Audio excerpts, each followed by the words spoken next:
আজকে একটা birthday blog নিয়ে চলে আসলাম তোমাদের সাথে। হ্যালো এভরিওয়ান, আসসালামু আলাইকুম, ইটস মি সারিকা। কি অবস্থা সবার? আজকে ব্লগটা একদমই অন্যরকম। আজ ছিল আমার ছোট ননদের ছেলের বার্থডে। বার্থডেটা ওর দাদু বাড়িতে করার কথা ছিল, কিন্তু যেহেতু ও আমাদের বাসায়, এজন্য বার্থডেটা আমাদের এখানে করা হয়েছে। আজকে একদম সকাল সকালে ব্লগটা শুরু করেছি, আর সকালবেলায় শুরু করলাম আমার গাছের গোলাপ ফুল দিয়ে।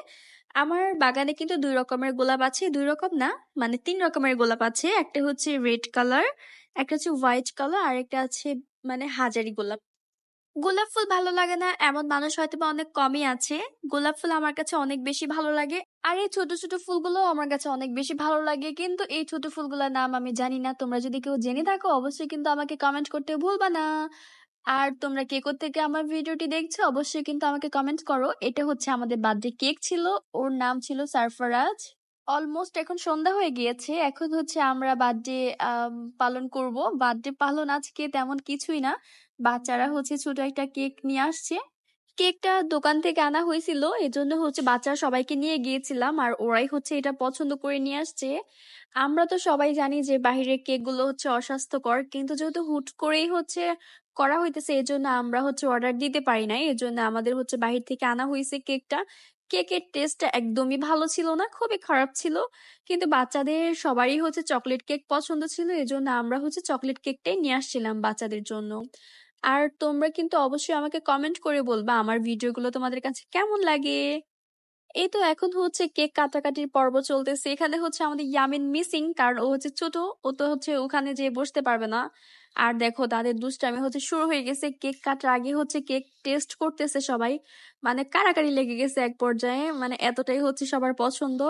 আর এখন দেখো আব্দুল্লাহ আর তাওহিদ কি করতেছে, মানে ওদের এগুলা দেখে আমরা রীতিমতো পুরো অবাক হয়ে গেছি যে তোমরা এরকম কেন করতেছো, মানে কি যে একটা অবস্থা, মানে এত প্রচুর পরিমাণে দুষ্টামি তারা করতেছিল। আর আব্দুল্লাহ তো কান্নাই করতেছিল, ওর কেকটা তাওহিদ নিয়ে গেছে জোর করে। আমাদের বাসায় কিন্তু প্রায় আমরা কেক নিয়ে আসি, মানে আমাদের কোনো অকেশন ছাড়াই আমরা কেক খাই। কেক আমাদের খুবই পছন্দ, আমাদের বাচ্চাদেরও কেক পছন্দ। এখানে আমার বড় যা সবাইকে কেক মানে ভাগ করে দিতেছিল, কেটে দিতেছিল, আর এতটুকু সময়ের মধ্যে সবাই হইচই লেগে গেছে। এ ওই পাশ খাবে, ও বলতেছে আমি এই পাশ খাবো, আরেকজন বলতেছে আমি ওই পাশ খাবো। তো এগুলা নিয়ে আজকে আমাদের বার্থডে কিন্তু প্রায় শেষ হয়ে যাইতেছে। মানে আমাদের এই সিম্পল বার্থডে আমরা সব বাচ্চাদেরকে করি, মানে যেই যখন যেই বাচ্চার বার্থডে হয় এভাবে আমরা একটা কেক এনে দেন বিরিয়ানি রান্না করে আমরা বার্থডেটা পালন করি। এটা আমাদের বার্থডে বয়, আজকে ওরই বার্থডে ছিল। আর এই তো বিরিয়ানি রান্না করা হয়েছিল, আমরা এখন সবাই চলে আসছি বিরিয়ানি খাওয়ার জন্য। আর আমরা রাতের বেলায় অনুষ্ঠানটা করি, কারণ রাতের বেলায় আমরা বিরিয়ানি রান্না করি। দুপুরে অন্য কিছু খেয়েছি, এখন রাতে খাবো বিরিয়ানি। এই তো বিরিয়ানি রাতেই খেতে আমার কাছে খুব ভালো লাগে, আমার না বাসার সবার কাছে রাতে খেতে ভালো লাগে। এজন্য আমরা রাতেই খাই বিরিয়ানি গুলো। আর অনেক মজা হয়েছিল, আমার বড় যা অনেক মজা করে রান্না করতে পারে, ওনার হাতে রান্না খুবই মজা। এই তো সব শেষে কাঁঠাল দিয়ে শেষ করলাম। আজকের এই কাঁঠালটাও কিন্তু বেশ মজা ছিল। এই কাঁঠালটা কিন্তু আমার শর্ট ভিডিওতে আছে, অবশ্যই তোমরা দেখে আসবা। সো দেখা হবে নেক্সট কোনো ভিডিওতে। আল্লাহ হাফিজ।